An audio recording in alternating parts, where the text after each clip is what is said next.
Good afternoon dear student. जैसा कि कुछ छात्रों की समस्या थी, हमने एक क्वेश्चन पेपर बना के भेजा था। उसमें क्वेश्चन में कुछ समस्याएं आ रही थी कि बच्चे उसको हल नहीं कर पा रहे हैं। हमने उसके लिए भी एक वीडियो बनाया और उस वीडियो को आप अच्छे से देखें और समझने का प्रयास करें। इस तरह के क्वेश्चन बहुत ही ज़्यादा इम्पॉर्टेंट होते हैं। मैं उस क्वेश्चन में कुछ और भी बातें बढ़ा दूंगा जिससे आपको क्वेश्चन और भी अच्छा लगने लगेगा। तो क्वेश्चंस को ध्यान से देखिए और करने का प्रयास करेंगे। चलते हैं, पहला क्वेश्चन लेते हैं जो हमने दिया था आपको। स्कैंडियम Z बराबर 21 के अंतिम इलेक्ट्रॉन के लिए चारों क्वांटम संख्या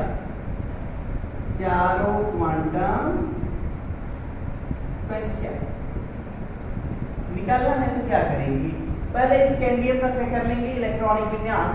तो सर जी ने आपको इलेक्ट्रॉनिक विन्यास करने के लिए बतलाया होगा कि 1s2 2s2 2p6 3s2 3p6 4s2 3d1। इसको हमने एक शॉर्ट भी बतलाया होगा कि यहाँ से यहाँ तक एक परमाणु का क्लोड बन जाएगा। किसका बन जाएगा, आर्गन का। 2 2 4 6 10 2 12 6 18। तो इसका इलेक्ट्रॉनिक विन्यास ऐसे भी लिखा जा सकता है, आर्गन 4s2 3d1। लिख लिया आपने। हमने आपको बताया था डी से पहले आता है S, याद रखेंगे आप। अब इलेक्ट्रॉन निकालना है तो कह रहा है कि सर अंतिम इलेक्ट्रॉन निकालने की बात नहीं हो रही, कह रहे हैं अंतिम इलेक्ट्रॉन कौन सा है। तो अंतिम इलेक्ट्रॉन किस में प्रवेश किया है, 3D में। ध्यान दीजिएगा, 1 2 3 4 5 बताया गया होगा सर द्वारा। एक इलेक्ट्रॉन है, यही इसका अंतिम इलेक्ट्रॉन है 21वां इलेक्ट्रॉन के लिए। ऐसे जब क्वेश्चन होते हैं अंतिम इलेक्ट्रॉन का मतलब उस जो तत्व दिया गया है उसका परमाणु क्रमांक देखिए। जो परमाणु क्रमांक है उस वही आखिरी क्या है, इलेक्ट्रॉन है। तो हमें 21वें इलेक्ट्रॉन के लिए चारों क्वांटम संख्या निकालनी है। तो इसलिए आपका 21वां इलेक्ट्रॉन होगा और आपको बताया है 0, ये +1 +2 -1 -2। ओरिएंटेशन ऑफ ऑर्बिटल कौन बताता है, मैग्नेटिक क्वांटम नंबर बतलाया गया होगा आपको। आप सब कुछ कर पाएंगे यहाँ पर। मतलब आपको क्या करना है, क्वेश्चन 3d1 के लिए चारों क्वांटम संख्या तो आप जानते ही होंगे, n बराबर 3। d के लिए l का मान क्या होता है सदैव, क्योंकि सर जी ने बता दिया है 0 1 2 3 S P D F। d के लिए l का मान क्या होता है 2। m का मान क्या है, किसमें इलेक्ट्रॉन रखा गया है, +2। यदि आपने ओरिएंटेशन -2 दिया होता, -2 -1 0 +1 +2 तो -2 लिख देते, लेकिन हमने जो ओरिएंटेशन लिया है उसके हिसाब से चल रहे हैं। यस का मान सर किधर को किया है, ऊपर के लिए, तो +12। यह है आपका आंसर। इस तरह से क्वेश्चन आपका पूछा जा सकता है। अगला सवाल आपका होगा इसी से मिलता जुलता, उसकी बात कर रहे हैं।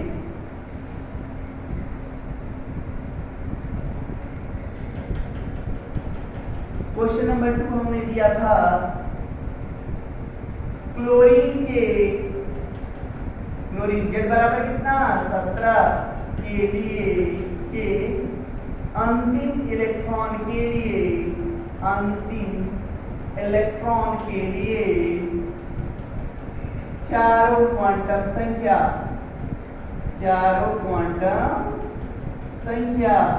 क्या होगी। और इसीलिए सवाल में हमने बोला था अयुग्मित इलेक्ट्रॉन के लिए चारों क्वांटम संख्या। तो क्या होगा, तो देखिए क्लोरीन क्या है, अंतिम इलेक्ट्रॉन का मतलब 17वां इलेक्ट्रॉन की बात कर रहा है। तो हम पहले क्वेश्चन की बात कर रहे हैं अंतिम इलेक्ट्रॉन के लिए। अंतिम इलेक्ट्रॉन के लिए हल करने जा रहे हैं। पहले आप क्लोरीन का इलेक्ट्रॉनिक विन्यास लिख लें 1s2 2s2 2p6 3s2 3p5। इसको शॉर्ट में लिखना चाहेंगे तो क्या लिखेंगे नियॉन 3s2 3p5 लिख देंगे। अंतिम इलेक्ट्रॉन किसमें है तो 3p5 की बात कर रहे हैं। 1 2 3 4 5 पांचवें का मतलब ये, पांचवें का मतलब ये वाला इलेक्ट्रॉन की बात कर रहा हूँ। इसके लिए 4 क्वांटम संख्या आपको लियाना है। तो देखिए 3p5 को लेके आइए। n बराबर कितना 3, p के लिए l का मान 1, m बराबर देखो 0 -1 या +1 -1 कर दिया। m का मान कितना होगा 0, s का मान सर किधर को किया है नीचे को एंटी क्लॉकवाइज के लिए -ऑफ। ये तो हो गया एक सवाल ऊपर के लिए अंतिम इलेक्ट्रॉन के लिए। अब बोल रहा है क्या अयुग्मित इलेक्ट्रॉन के लिए। तो पहले इलेक्ट्रॉनिक विन्यास तो करना ही पड़ेगा।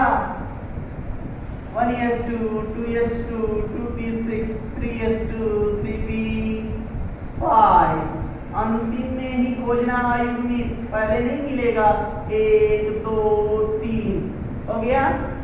देखो ये अकेले कौन इलेक्ट्रॉन है 3 के बाद 4 5 इन दोनों की शादी हो गई लेकिन ये अकेले रह गया ना। जिसकी शादी ना हुई वो मतलब जो पेयरिंग ना हो, जो जोड़े में ना हो, वही आपका अयुग्मित इलेक्ट्रॉन कहलाता है। यहाँ अयुग्मित इलेक्ट्रॉन कौन सा है ये, अर्थात हम किसके लिए क्वांटम संख्या की बात करेंगे 3p3 के लिए। किसके लिए 3p3 के लिए चारों क्वांटम संख्या निकालने जाएंगे और इस इलेक्ट्रॉन के लिए हम इस क्वेश्चन को पुट अप करेंगे अयुग्मित इलेक्ट्रॉन, क्योंकि अयुग्मित का इकलौता अकेले वाला इलेक्ट्रॉन के लिए आपको 4 क्वांटम संख्या निकालना है। n बराबर क्या 3, l बराबर क्या 1। अब देखिए 0 -1 या +1 -1 कर लेंगे। ओरिएंटेशन देखिएगा ध्यान से, जो ओरिएंटेशन लेंगे उसके हिसाब से करिएगा। -1 s बराबर +½ क्वेश्चन में थोड़ा सा ट्विस्ट कर दिया और आंसर बदल गया। ये क्वेश्चन हमने दिया था आपको करने के लिए। देखिएगा अयुग्मित का मतलब होता है इकलौते इलेक्ट्रॉन के लिए, अंतिम का मतलब होता है जब इलेक्ट्रॉन रखा गया, अंतिम का मतलब 17वां इलेक्ट्रॉन। अयुग्मित का मतलब यदि आपने जो ऑर्बिटल में इलेक्ट्रॉनों को भरा उसमें से कौन इकलौता हो गया, अकेले रह गया का मतलब पेयरिंग नहीं हुई, जो जोड़े में नहीं है, उसी को अयुग्मित इलेक्ट्रॉन कहते हैं। n की वैल्यू क्या है, यहाँ पे n की वैल्यू 1 है। n क्या है अयुग्मित इलेक्ट्रॉनों की संख्या। यहाँ पर केवल एक इलेक्ट्रॉन है जो अयुग्मित है और उसी के लिए हमें 4 क्वांटम संख्या निकाल लिया। नेक्स्ट क्वेश्चन की बात करें।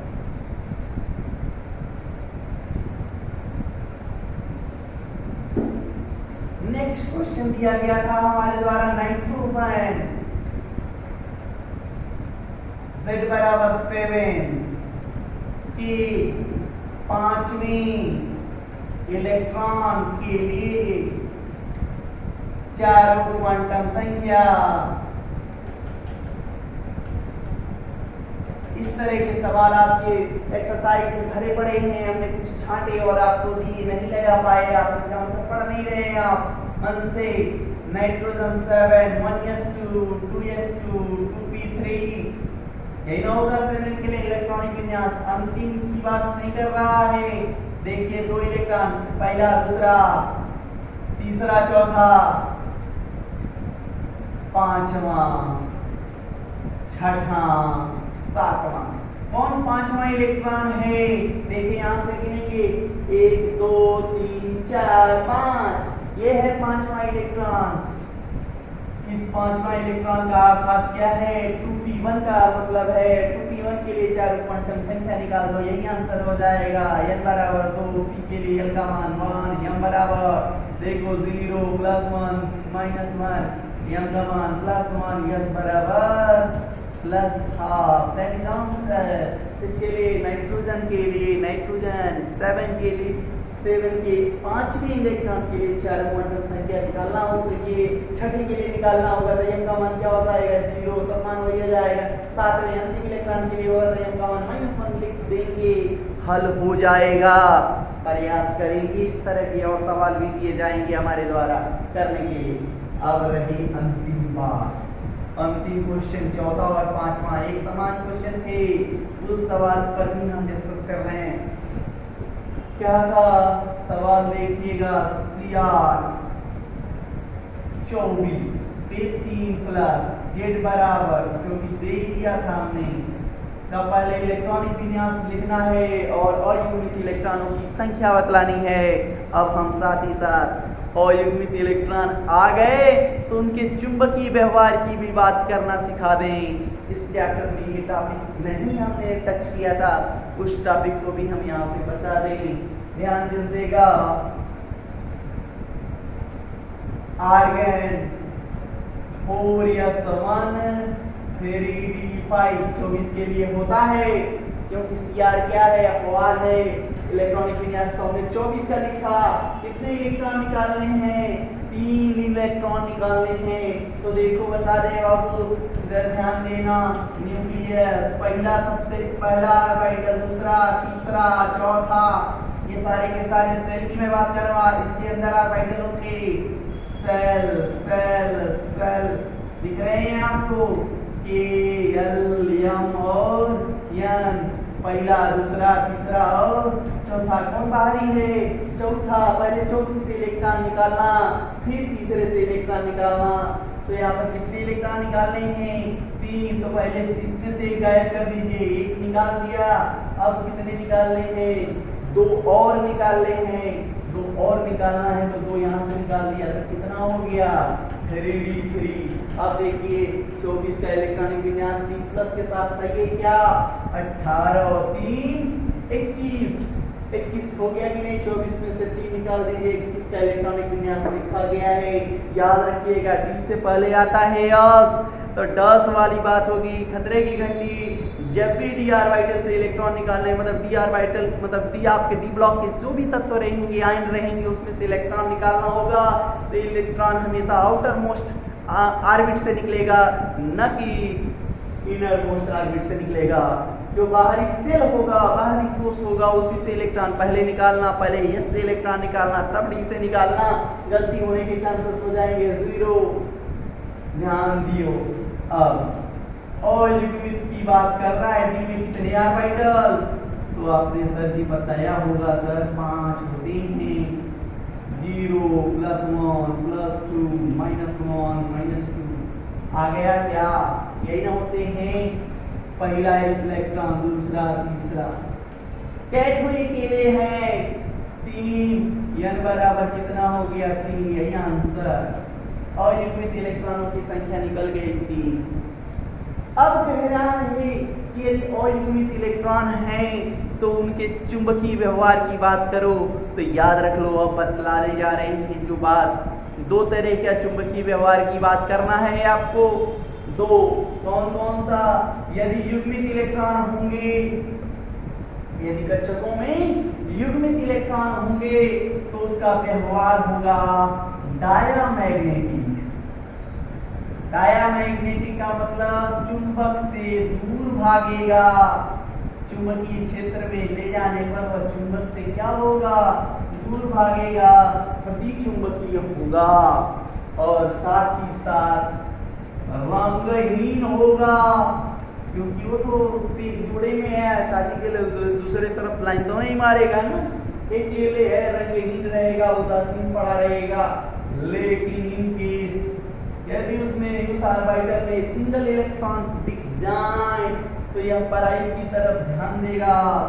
अब पराई कौन थी, पैरामैग्नेटिक अणु थी, नाम याद रखिएगा, पराई अणु थी, अणु चुंबकीय हो जाएगा। और साथ ही अकेला है तो जरूर रंगीन मिजाज का होगा। तो जो भी आपके पैरामैग्नेटिक होंगे वो आयन कैसे होंगे, रंगीन होंगे। इसीलिए आपने पढ़ा होगा कक्षा 10 में कि Cu पे 2+ आयन का रंग रंगीन होता है, नीले रंग का होता है। यहाँ से आप बता पाएंगे, हम सवाल में लगाने जा रहे हैं। अब कहता है कि सर ये तो आपकी बात हो गई चुंबकीय व्यवहार की। किसकी बात हो गई? चुंबकीय व्यवहार की। अब इसमें चुंबकीय व्यवहार जब युग्मित इलेक्ट्रॉन होंगे, इसको बोलते हैं क्या? जब युग्मित इलेक्ट्रॉन होंगे तो उस आयन का व्यवहार कैसा होगा? प्रतिचुंबकीय। और जब अयुग्मित इलेक्ट्रॉन होंगे तो उस आयन का व्यवहार कैसा होगा? अनुचुंबकीय और रंगीन होगा। ये आपको जानना होगा।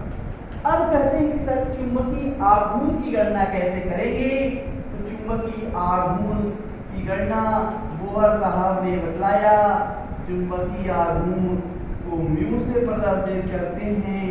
म्यू बराबर under root n plus 2 Bohr magneton. इसको बीएम बोलते हैं। क्या बोलते हैं?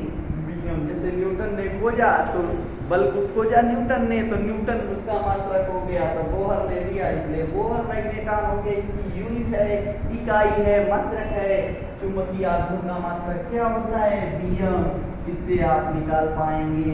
और n क्या है तो आपको बताया गया, और युग्मित इलेक्ट्रॉनों की संख्या है। और बात जान लीजिए, यदि म्यू का मान 0 होगा, यदि म्यू का मान 0 होगा तो वह प्रतिचुंबकीय होगा।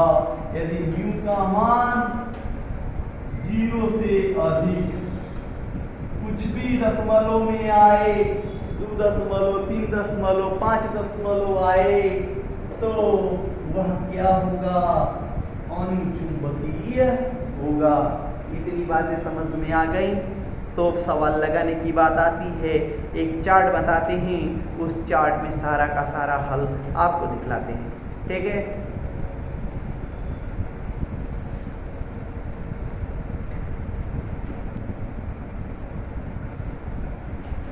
आप देख रहे हैं चार्ट बनाया। चार्ट में हमने आयन, इलेक्ट्रॉनिक विन्यास, चुंबकीय आघूर्ण, चुंबकीय व्यवहार और रंगों की प्रकृति पर डिस्कस कर रहे हैं।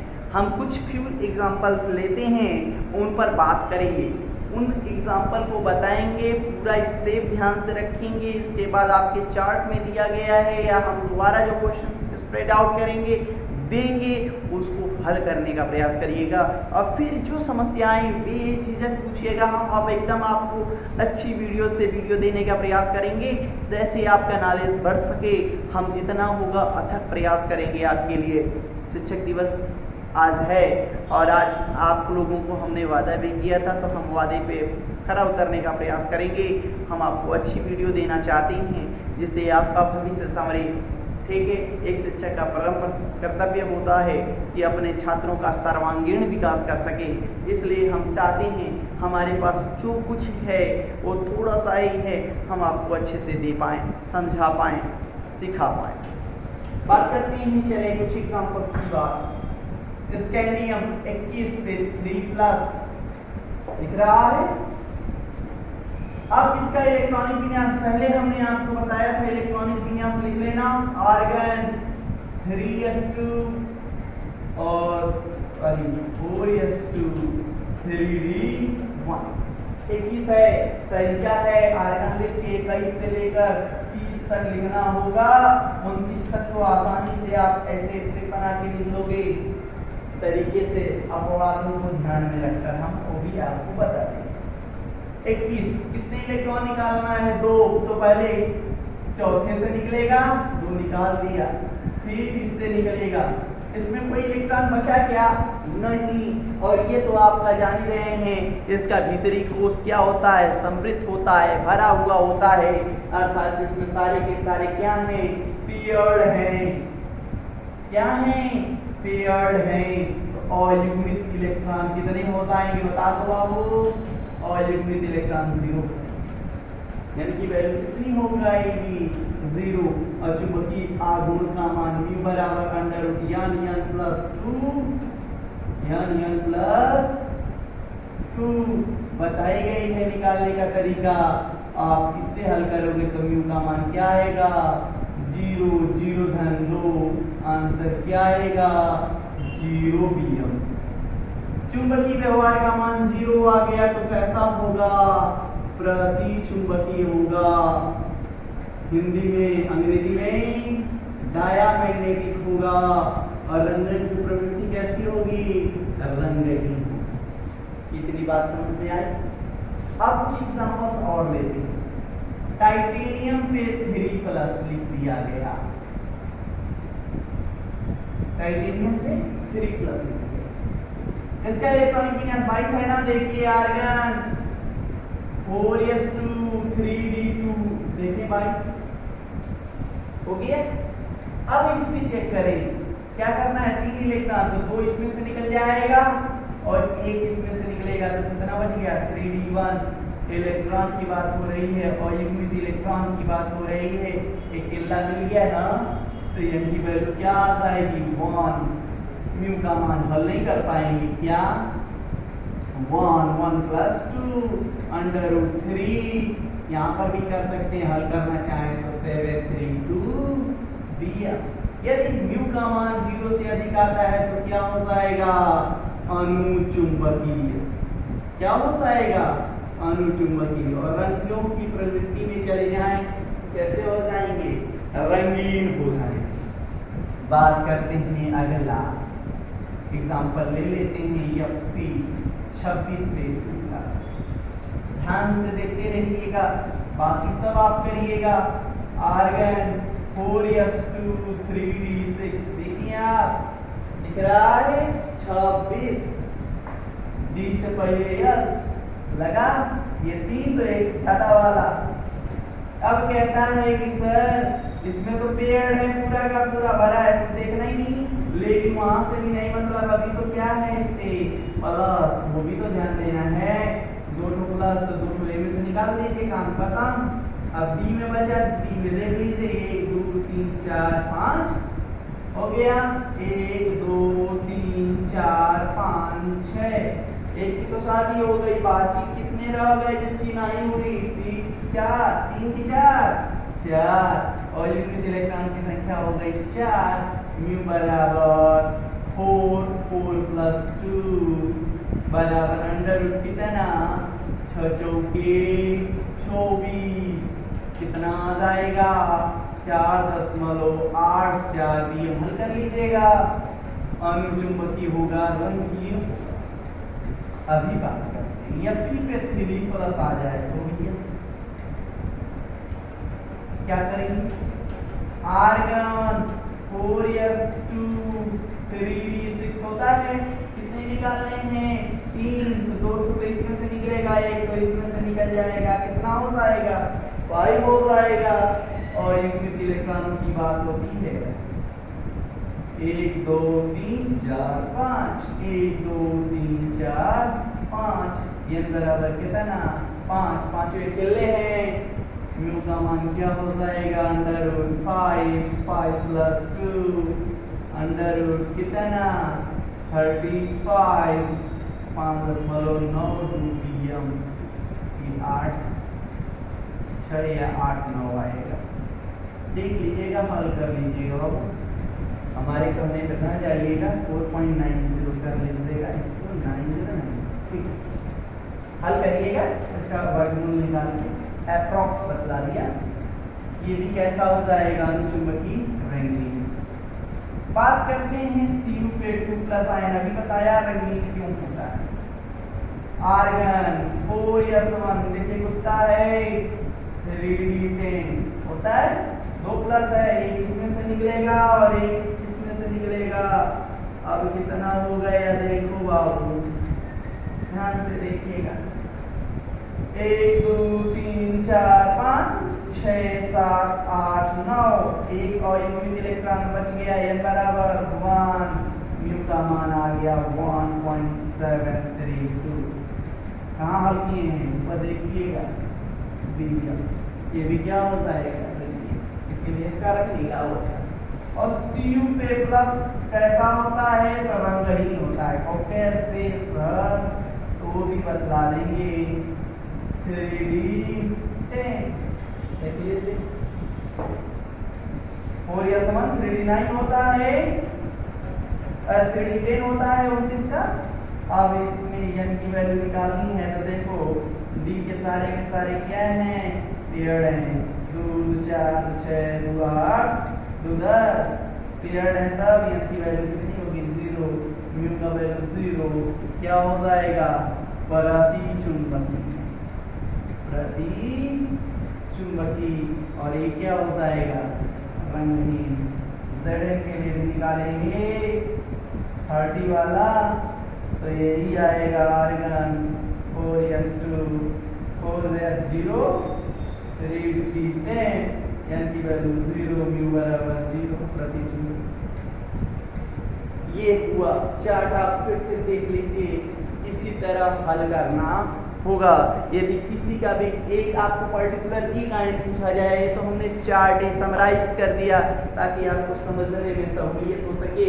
इसीलिए इस वीडियो को बनाने का मुख्य मकसद यही था कि आप इसको अच्छे से सीख पाएँ। आज के लिए इतना ही। इसमें से और कोई प्रॉब्लम हो बेझिझक पूछिए, हम बताने के लिए तैयार हैं। और अब शुरू हम जो करेंगे वो वीडियो में आपको आवर्त सारणी याद करने के तरीके भी मिलेंगे। तो इसलिए वीडियो को अच्छे से देखिए, समझने का प्रयास करिए। और ज़्यादा नहीं, यदि आप क्लास टाइम में नहीं देख पा रहे हो कोई परेशान नहीं होने की ज़रूरत है। आप चैनल पे जाइए, सब्सक्राइब हो जाइए, सब्सक्राइबर बन जाइए। जब भी वीडियो मैं अपलोड करूंगा, रात हो 11 बजे हो 12 बजे हो, तभी आपके पास नोटिफिकेशन चली जाएगी और तभी आप वीडियो देख पाएंगे। जब मतलब कॉलेज टाइम से कोई मतलब नहीं रह जाएगा। कॉलेज टाइम में ऐसे हम उतने समय, जितने समय आपका क्लास चल रहा है उतने समय हम ऑनलाइन रहते हैं। आप एनी टाइम कुछ उसमें से आपने पहले से देखा है तो उसमें से क्वेश्चंस पूछ सकते हैं। इसलिए कह रहे हैं चैनल को सब्सक्राइब कर लीजिए। जैसे ही वीडियो डालेंगे क्लास 11th लिखा रहेगा, वीडियो को ओपन करिए और पढ़ना शुरू कर दीजिए। जो भी समस्याएं हैं अपने क्लास टाइम में उससे हमें डिस्कस कर लीजिए। ठीक है, आज के लिए इतना ही। धन्यवाद।